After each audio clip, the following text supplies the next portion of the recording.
नमस्कार, राजीव टाइम्स के खास सेगमेंट अपना मध्य प्रदेश में आप सभी का स्वागत है। मैं हूं अनिकेत दीक्षित। हिंदुस्तान के दिल की आवाज और वो सच जो कोई नहीं दिखाता। आज फिर एक नई कहानी, नया सवाल, नया खुलासा सिर्फ आपके लिए। तो चलिए शुरू करते हैं। बुरहानपुर जिले में अब किसी भी महिला या पुरुष को पानी के लिए जद्दोजहद नहीं करनी पड़ती। जल जीवन मिशन के तहत जुलाई 2022 में भारत का पहला प्रमाणित हर घर जल जिला बना। इस जिले के सभी 254 गांवों में 100% घरों तक नल से जल पहुंचाया जा चुका है, जो इस देश का पहला 100% क्रियाशील जिला बनता है। बता दें, यह देश का एकमात्र ऐसा जिला है जहां सभी 254 गांवों की ग्राम सभाओं ने प्रस्ताव पारित कर अपने ग्राम को हर घर जल घोषित किया है। केंद्र सरकार द्वारा इसे हर घर जल प्रमाणित किया गया है और इस अनूठी उपलब्धि के लिए इसे प्रधानमंत्री उत्कृष्टता पुरस्कार से भी सम्मानित किया गया है।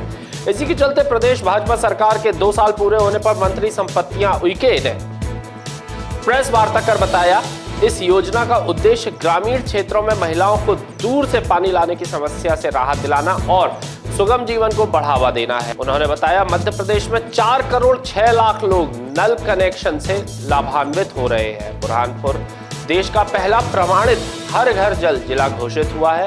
उज्जैन संभाग में सभी एकल ग्राम नल जल योजनाओं का काम पूरा हो चुका है।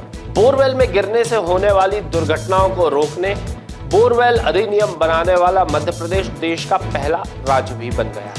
और इन 2 साल में जो हम लोगों ने काम किया है वो आप लोगों के बीच में किसी से छुपी नहीं है। उन 2 साल में लगातार हम लोगों का प्रयास रहा है कि हर भाई बहनों को हम लोगों ने अच्छे स्वच्छ पानी उन तक पहुंचाएं, ताकि हमारी महिलाएं, हमारे गांव के कस्बे के रहने वाले भैया बहने, बच्चे, वो सब स्वस्थ रहें, ऐसी हमारी कल्पना है।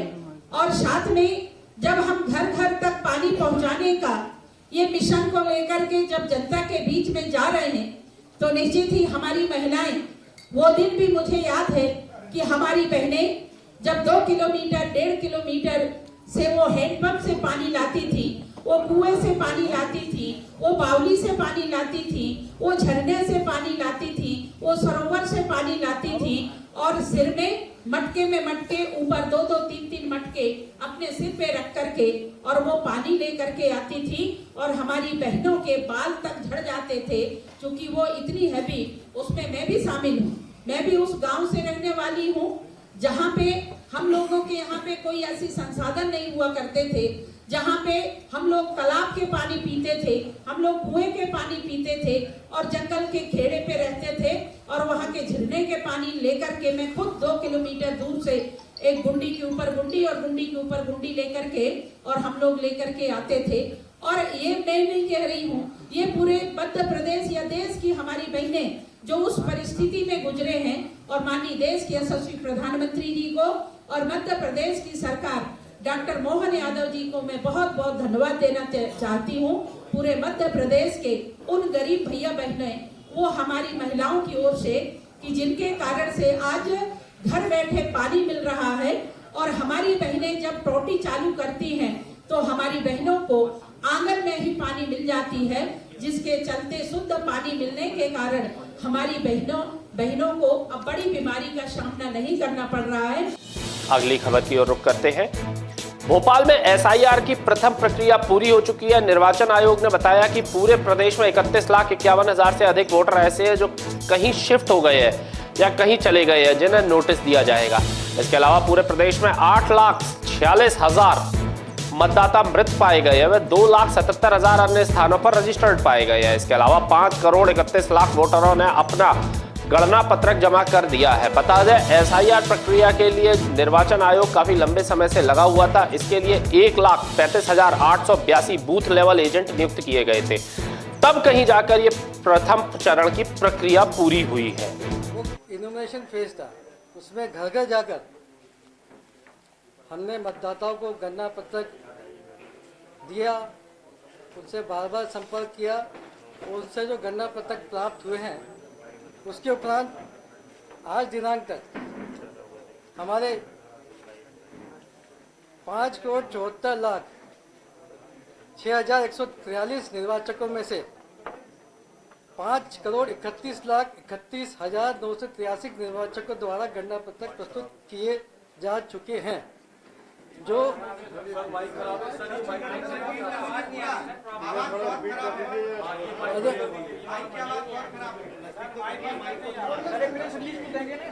हाँ हम इसके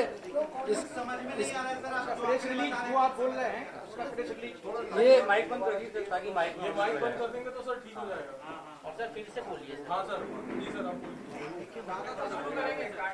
हमारा जो पहला फेज था जिसमें गणना पत्रक हमें सभी मतदाताओं को देकर उससे प्राप्त करना था, उसके समाप्ति के उपरांत आज दिनांक को जो स्थिति है वह इस प्रकार से है।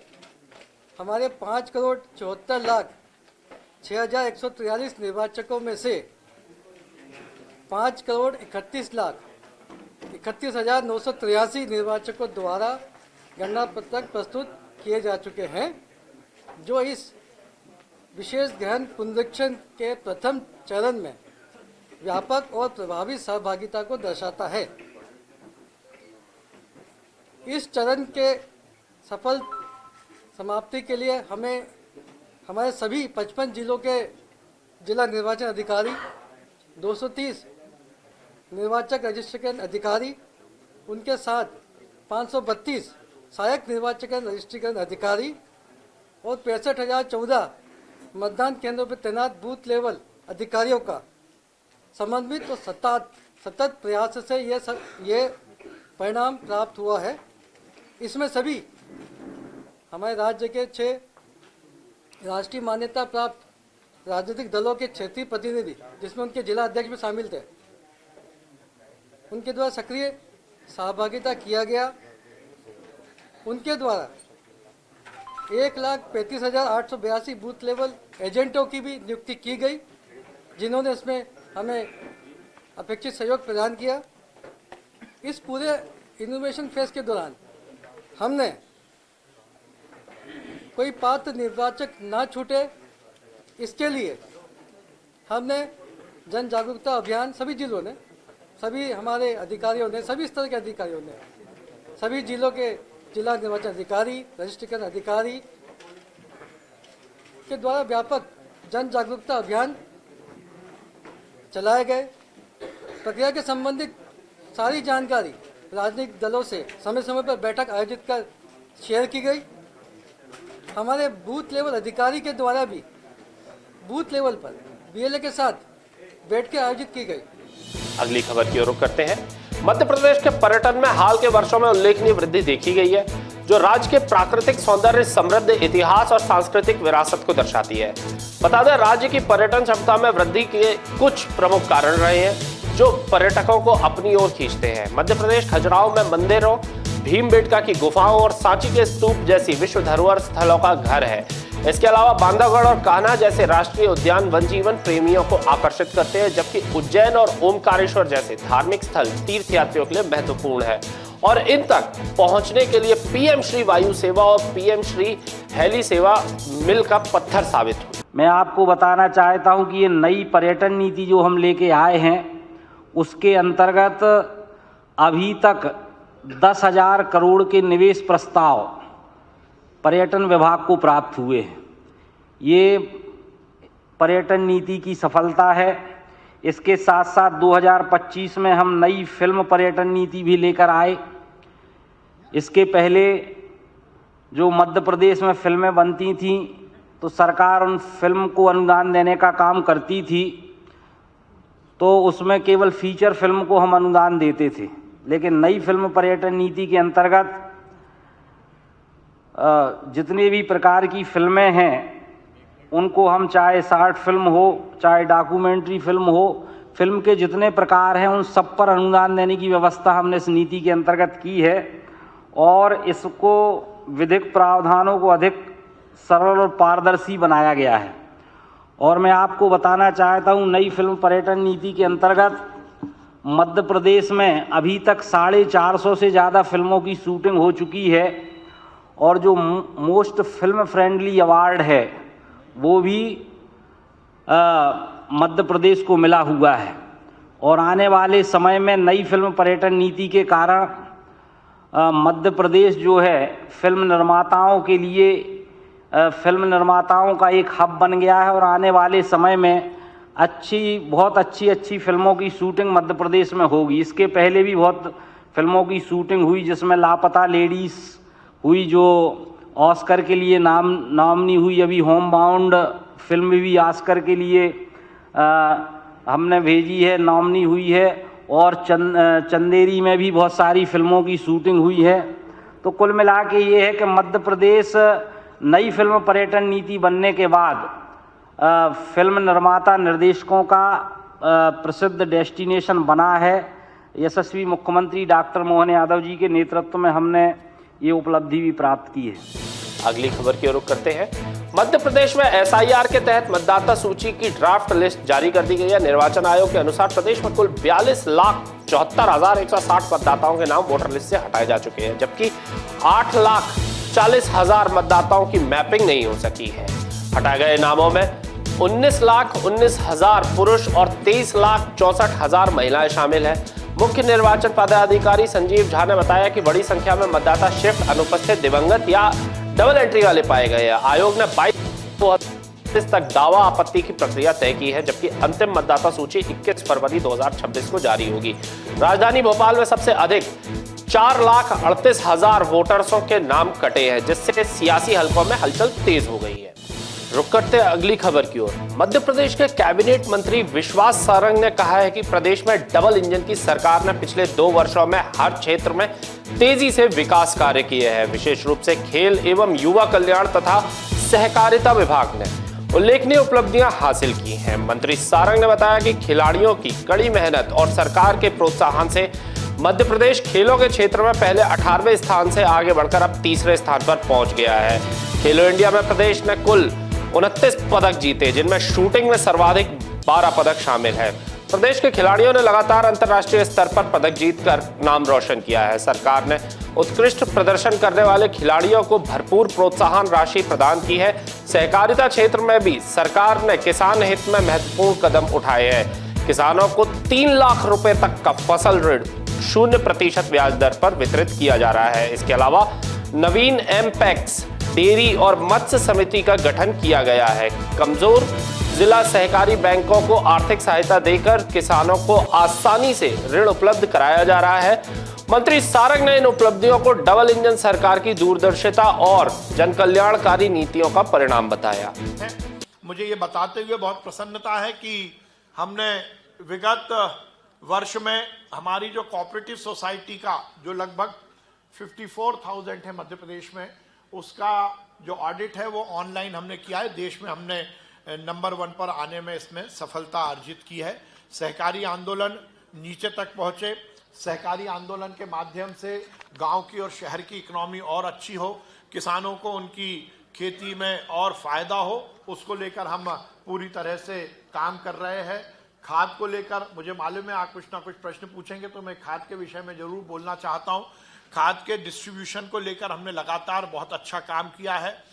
हमारी संस्था मार्कफेड में देश में पहली बार एडवांस स्टोरेज की जो व्यवस्था की, उससे खाद का बहुत सरलीकरण हमने किया है।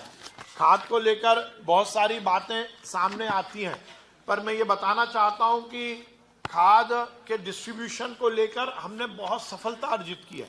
यदि आप 2003 और 2004 के आंकड़े और आज के आंकड़े देखेंगे तो आपूर्ति में और खपत में जबरदस्त अंतर आया है। पहले केवल मध्य प्रदेश में 2003-04 में 9 लाख मैट्रिक टन ही खाद का वितरण होता था और अब हमने उसको बढ़ाकर लगभग 41 लाख मैट्रिक टन किया है। और ये एक बड़ी बात है कि जिसका लगभग 70% हम डिस्ट्रीब्यूशन कोऑपरेटिव सेक्टर से करते हैं। ये पूरा कोऑपरेटिव का है लगभग। ये तो 41 लाख केवल कोऑपरेटिव का है, और हम पूरे प्रदेश में जो डिस्ट्रीब्यूशन होता है उसमें 70% हम केवल कोऑपरेटिव सेक्टर से करते हैं। और ये जो खबरें आती है इसमें कोऑपरेटिव से जुड़ी हुई एक भी खबर नहीं है। सहकारिता के माध्यम से हम खाद का डिस्ट्रीब्यूशन बहुत जबरदस्त करते हैं, पर इसके साथ ही मोहन सरकार हर समय समस्या को हल करने वाली सरकार है। अगली खबर की ओर रुख करते हैं। मध्य प्रदेश के मुख्यमंत्री डॉक्टर मोहन यादव ने बड़ा ऐलान किया है कि भारत रत्न अटल बिहारी वाजपेयी की जन्म जयंती 25 दिसंबर को ग्वालियर में एक भव्य कार्यक्रम आयोजित किया जाएगा। इस अवसर पर केंद्रीय गृह मंत्री अमित शाह मुख्य अतिथि के रूप में शामिल होंगे और कार्यक्रम का उद्घाटन करेंगे। मुख्यमंत्री ने बताया कि इस कार्यक्रम में प्रदेश के गरीब, युवा और किसान वर्ग की बेहतरी के लिए लगभग 2 लाख करोड़ रुपए से अधिक के उद्योगों एवं व्यवसायों का भूमि पूजन और लोकार्पण किया जाएगा। यह कार्यक्रम पूरे प्रदेश के लिए ऐतिहासिक और अद्भुत साबित होने वाला है। डॉक्टर मोहन यादव ने कहा कि यह आयोजन वर्ष 2025 में उद्योग स्थापना के संकल्प का महत्वपूर्ण हिस्सा है। राज्य सरकार ने देश विदेश के निवेशकों और उद्योगपतियों को आश्वासन दिया है कि मध्य प्रदेश में उद्योग लगाने के लिए हर प्रकार की सुविधा और आवश्यक संसाधन उपलब्ध कराए जाएंगे। इसका उद्देश्य प्रदेश में बड़े पैमाने पर रोजगार के अवसर सृजित करना है। मुख्यमंत्री ने जोर देकर कहा कि प्रदेश सरकार सभी वर्गों की उन्नति के लिए कदम से कदम मिलाकर चलने को प्रतिबद्ध है। इस मेगा निवेश कार्यक्रम से मध्य प्रदेश औद्योगिक विकास की नई ऊंचाइयों को आसमान पर पहुंचाएगा। भारत रत्न स्वर्गीय अटल बिहारी वाजपेयी जी की जन्म जयंती के अवसर पर ऐतिहासिक कार्यक्रम हमारे प्रदेश के युवा, गरीब, महिला, किसान सबकी बेहतरी के लिए लगभग 2 लाख करोड़ से ज़्यादा के उद्योग और व्यवसाय के भूमि पूजन और लोकार्पण का पूरे प्रदेश के लिए अद्भुत कार्यक्रम होने वाला है। और ये हमारे वर्ष 2025 के उस संकल्प का भी प्रतिमान रहेगा जब हमने कहा था कि ये उद्योग और रोजगार वर्ष रहेगा। इसलिए राज्य में, राज्य के बाहर और विदेश में हर जगह हमने राज्य के रोजगार के अवसर उपलब्ध कराने के लिए समस्त निवेशकों से, उद्योगपतियों से कहा था। मध्य प्रदेश की सरकार हमारे राज्य में सभी प्रकार के उद्योग धंधे चलाने के लिए आप सबका स्वागत करती है। आइए हमारे राज्य में हमारे जमीन से जुड़े हुए तमाम प्रकार के ऐसे काम जिनसे यहाँ के लोगों की प्रगति में, उनकी आर्थिक समृद्धि में वो विकास का प्रतिमान बने। इस नाते से लगभग इसी वर्ष में उद्योग रोजगार वर्ष के आधार पर लगभग 8.5 लाख करोड़ के काम हमारे यहाँ राज्य में अपने धरातल पे उतरने लगे हैं। अभी तक 6.5 लाख करोड़ के काम हमने मौके पर नीचे उतार के दिखाए हैं, जिनके आधार पर कई जगह काम प्रारंभ हुआ है, कई जगह निर्माण भी प्रारंभ हुआ है, उद्योगों ने अपने यहाँ उत्पादन भी प्रारंभ कर दिया है। ये हमारी सरकार के काम करने का तरीका है। और लगभग 2 लाख करोड़ के एक साथ भूमि पूजन लोकार्पण के काम देश में पहली बार मध्य प्रदेश में माननीय यशस्वी गृह मंत्री के माध्यम से कल अटल जी की जयंती को सार्थक करने का हमने निर्णय किया है। मेरी अपनी ओर से एक बार फिर इस समूचे आयोजन के लिए और समूचे हितग्राहियों के, चाहे वो रोजगार पाने वाले युवा हो, महिला, किसान हो या बेरोजगार युवक हो, या हमारे वो निवेशक जो मध्य प्रदेश की सरकार पर भरोसा करके अपने व्यापार व्यवसाय के आधार पर देश को आर्थिक समृद्धि की तरफ यशस्वी प्रधानमंत्री के आशीर्वाद से जब भारत दुनिया के सामने तीसरी आर्थिक ताकत बनने को तैयार है, ऐसे में मध्य प्रदेश भी अपनी पूरी ताकत के साथ कदम से कदम मिला करके माननीय मोदी जी के साथ, माननीय प्रधानमंत्री जी के सपने को साकार करते हुए कदम से कदम मिलाकर आगे बढ़ने के लिए तैयार है। आइए हम सब मिलकर के एक बार फिर पूरे आयोजन को सफल बनाएं। यशस्वी प्रधानमंत्री श्रीमान नरेंद्र मोदी जी का धन्यवाद, जिन्होंने हमारे अपने राज्य के लिए लगातार आशीर्वाद दिया है, और माननीय गृह मंत्री जी का हार्दिक अभिनंदन जो पधारने वाले हैं। अगली खबर की ओर रुख करते हैं। मध्य प्रदेश में भारतीय जनता पार्टी सरकार के 2 वर्ष पूर्ण होने के अवसर पर खाद्य एवं नागरिक आपूर्ति मंत्री गोविंद सिंह ने विभाग की प्रमुख उपलब्धियों की जानकारी दी है। उन्होंने कहा है कि राशन कार्ड धारकों को सुगमता से राशन उपलब्ध कराने के लिए व्यापक कार्य किए गए हैं। अब प्रदेश का कोई भी व्यक्ति कभी भी राशन ले सकता है। इसके अलावा 93% उपभोक्ताओं की ई-केवाईसी पूरी कर ली गई है तथा राशन कार्ड धारकों के लिए नॉमिनी बनाने की प्रक्रिया शुरू कर दी गई है। मंत्री ने बताया कि पात्रता पर्ची के लिए 14 लाख नई पर्चियां बनवाई गई हैं और यह कार्य अभी भी जारी है। 26 जनवरी तथा 2 अक्टूबर को ग्राम सभा में राशन लेने वाले के नाम का वाचन किया जाएगा। प्रदेश से बाहर रहने वाले 29,000 परिवार भी राशन प्राप्त कर रहे हैं। उज्ज्वला योजना के तहत 6 करोड़ से अधिक गैस कनेक्शन वितरित किए गए हैं। लाडली बहना योजना के तहत बहनों को मात्र 450 रुपए में गैस सिलेंडर उपलब्ध कराया जा रहा है। शहरी क्षेत्रों में घर घर पाइपलाइन से गैस पहुंचाने का काम तेजी से चल रहा है। आपका राशन आपके द्वार योजना के अंतर्गत हर घर राशन पहुंचाया जा रहा है।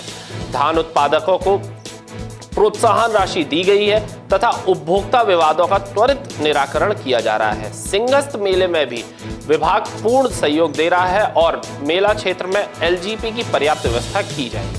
हमारे मुख्यमंत्री माननीय डॉक्टर मोहन यादव जी की दृढ़ शक्ति के साथ मध्य प्रदेश को विकास के रास्ते पर ले जाने के लिए हमारी सरकार विकास और विरासत दोनों को साथ साथ लेकर चल रही है। मित्रों, अगर हम अपने विभाग की बात करें तो 2 साल में प्रधानमंत्री गरीब कल्याण अन्न योजना के तहत हमने 5 करोड़ 25 लाख से अधिक हितग्राहियों को 22,800 करोड़ का निःशुल्क अनाज बांटा है। मुख्यमंत्री अन्न जागरूकता सेवा अभियान हमने शुरू किया। इसमें राशन दुकानों को हम चाहते हैं पूरी पारदर्शिता के साथ काम करें। वो इस उपलक्ष्य में हमने ऐप बनाया है। इस ऐप के माध्यम से हम राशन में अनेक गड़बड़ियां सुनने में जहां आती थी, उन गड़बड़ियों को पूर्णतः समाप्त करने का प्रयास और पारदर्शी लाने का हमारा प्रयास है। इस ऐप के द्वारा हम हमारी जो राशन की दुकान पर गाड़ी पहुंचेगी उसके पहुंचने का एसएमएस हितग्राहियों को पहुंच जाएगा ताकि समय से वो लोग अपना राशन ले सकें और गाड़ी राशन की दुकान तक पहुंचे। ये पारदर्शिता हितग्राही और दुकानदार और वाहन सेवा वाले की रहेगी। एक और पारदर्शिता हमने हमारे विभाग के लिए किया है कि हर साल 26 जनवरी को और 2 अक्टूबर को हम जितने लोग राशन ले रहे हैं गांव में, पंचायत में, उनका ग्राम सभा में वाचन भी करेंगे ताकि वास्तविकता पता लग सके कितने लोग राशन ले रहे हैं, कितने लोगों को राशन नहीं मिल रहा है, कितने लोग राशन से पात्रता पर्ची से वंचित हैं। क्योंकि जब हम गांव में जाते हैं तो अधिकांश लोग कुछ इक्के दुक्के लोग मिल जाते हैं कि हमको राशन नहीं मिल रहा है। तो हम इस व्यवस्था को पारदर्शिता बनाने के लिए ये वाचन भी ग्राम सभा में करने जा रहे हैं। तो यह थी आज की अपना मध्य प्रदेश से जुड़ी कुछ बड़ी खबरें। सवाल अभी भी बाकी है, जवाब का इंतजार रहेगा। जल्द फिर मिलेंगे नई खबरों नई हिम्मत के साथ। तब तक अपना और अपने मध्य प्रदेश का ख्याल रखिए। राजीव टाइम्स के साथ मैं अनिकेत दीक्षित आपसे लूंगा इजाजत। नमस्कार।